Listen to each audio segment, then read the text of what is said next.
first thing I do, you guys, is I wipe off my area with a Lysol antibacterial wipe to just get everything clean off the table. Of course, I wear my gloves and I have on a mask that you can get off Amazon. You can get like a pack of them for a decent price, and I think you get like about 100 in a pack. I always use plastic paper bowls that I get from the dollar store. This is the Versa gel that you will need to use for your lip gloss base. Also, you can get your plastic spoons and everything from Dollar Tree, so that way you don't have to spend a bunch of money on something that you're just going to throw away.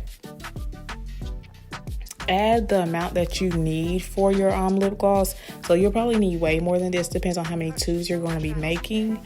I was not planning on making a lot of tubes. I just wanted to make you guys a quick video and add the oils in it that you desire to use for your lip gloss. I kind of Googled a lot of the oils that I use that are good for moisturizing, so that's kind of what I did. So figure out what oils you want to put into your lip gloss and use that.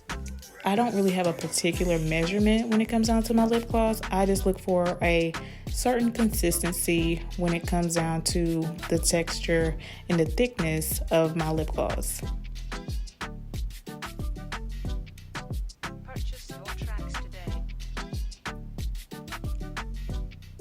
You just want to mix it really well.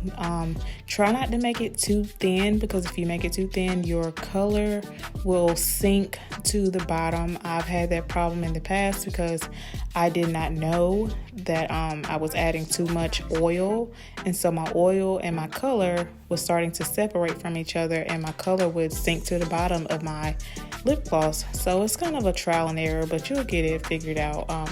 But just try not to make it too thin.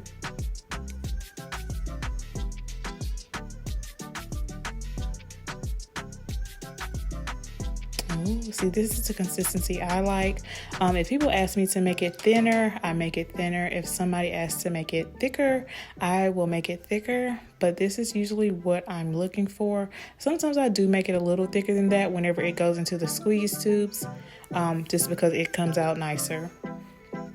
Here's some lip. I'm going to add glitter to this too because I'm just trying something really quick, y'all. I made this up as I was going, so you can order your lip gloss off of not your lip gloss. Well, you can order your lip gloss and everything that you need is on tkbtrading.com.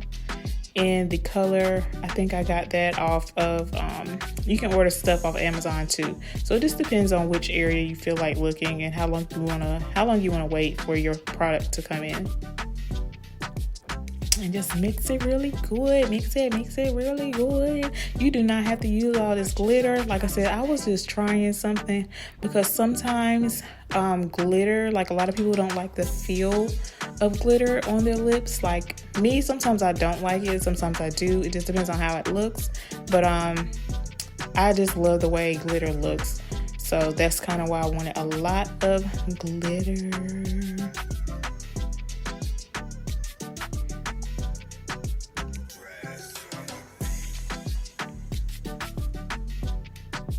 Like I said, you can play around with the consistency.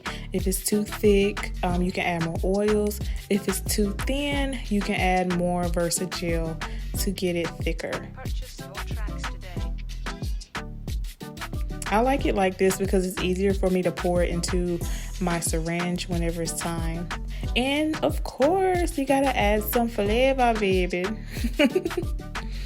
I like the grape when it comes down to my purple lip glosses because it will add like almost a little tint of color to it. So you don't want to add a dark flavoring to your lighter colors because it will change the color of it. I learned that the hard way, but either way. So try to keep that in mind whenever you use your colors. If you can find a clear flavoring like cotton candy, peppermint, certain flavors like that are clear, so it's not as bad whenever you use that for your lip glosses. I use a 60 milliliter syringe, and then you're going to need a syringe bulb to put on the tip, and it makes it so much easier. And you just cut off the bulb and you cut off the tip, and then you just apply it to your syringe. If you want to tape this on, you can do that too, because sometimes it will pop off and you don't want that because it will make a mess. So you can tape it down if you want to do that. And I just I just straight pour it right into the tube from the bowl. And then the more, whenever I get to the end, I just use my spoon. But I didn't pour everything in here. I just wanted enough to make a tube for y'all, so y'all can see how I fill up my tubes.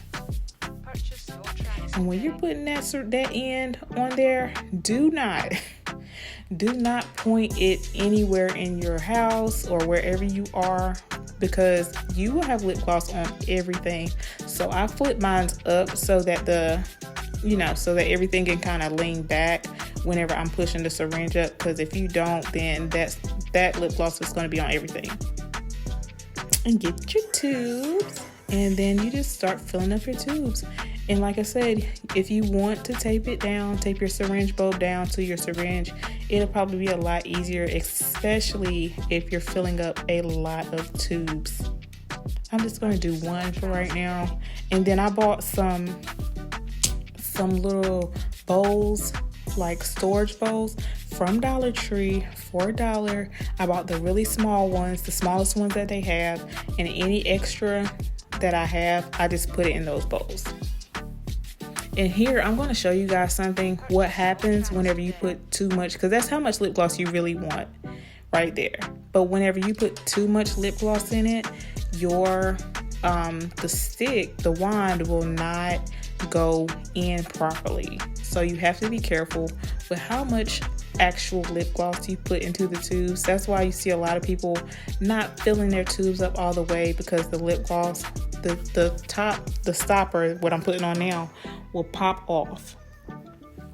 I use a Lysol wipe, y'all, and I just wipe around it. So if I make a mess on there, I wipe it off with a Lysol wipe and just get it cleaned off. And I just clean the whole tube so it's not sticky.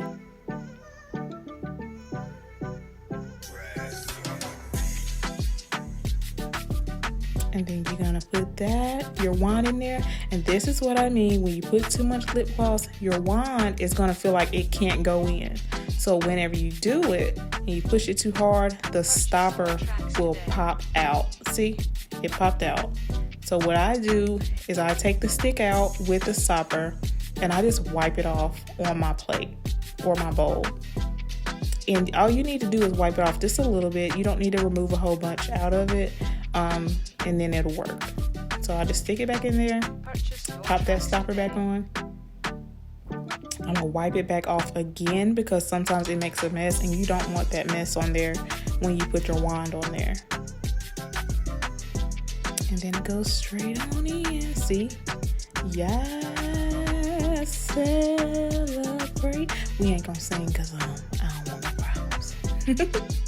And then I just go back in and wipe my tube off again, and I'll probably wipe it off again later, just because I should have changed my gloves, but so that I don't get anything on my tubes again. And I'll just put my label on there, and that's pretty much it.